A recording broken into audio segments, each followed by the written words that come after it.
Hey guys, Dart Frog Ninja here for a quick video update. I'm going to show you a few things today besides the Biopod, but let's get started. This has been 3 weeks worth of growth. So far so good.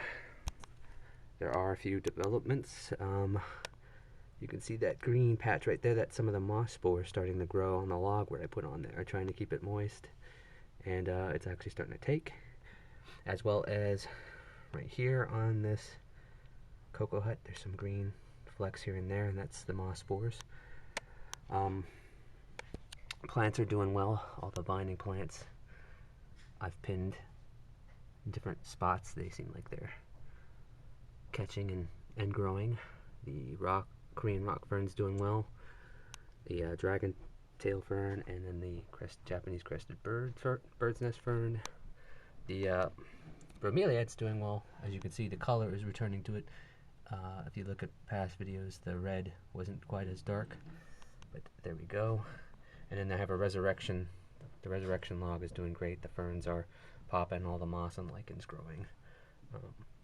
I've got a good amount of springtails and isopods in here. Let's see if you can see all that going on, all that action down there. So I got a lot of springtails going.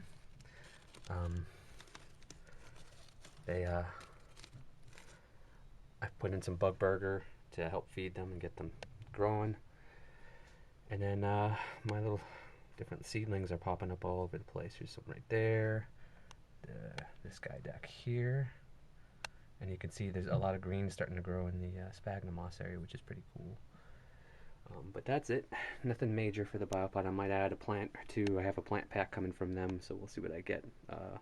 A Tillandsia will probably definitely go up here on the stick somewhere, and then if I have a cool ground plant that's kind of bushy, stays kind of small, I might put that in there as well.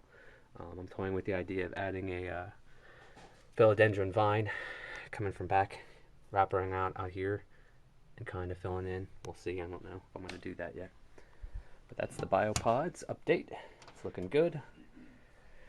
Let's take a look here. This is my biggest female. This is I had them for almost 5 years now, and this is my biggest female. She's a beast. She doesn't miss a meal.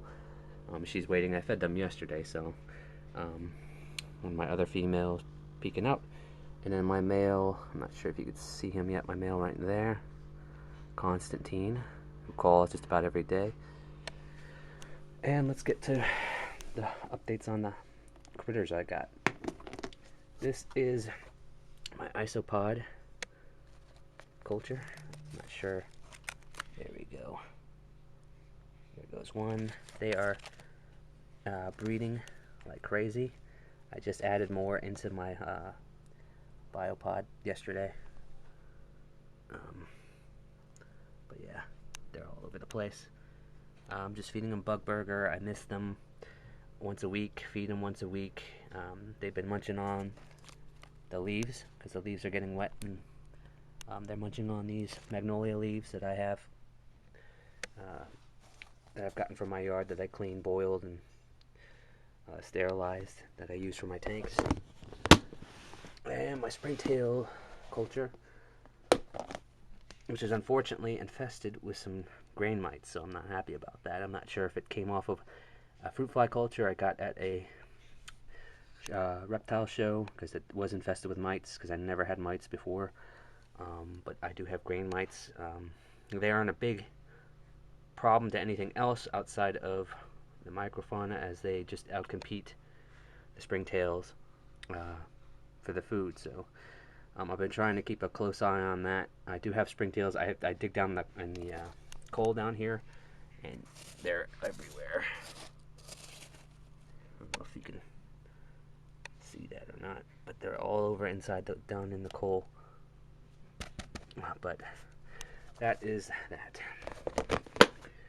And then this is how I keep my fruit fly containers going. I usually make 1 to 2 a week, and then I mark them. I have 2 fresh ones in the back, middle ones, and then these ones which are going to be usable here in a few days.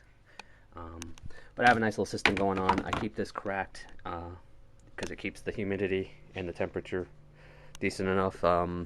the mixture does get liquidy, but I've had bigger booms of fruit flies that way than just keeping it out where there's no moisture and little humidity, and then I just get smaller booms. But that's how I keep them.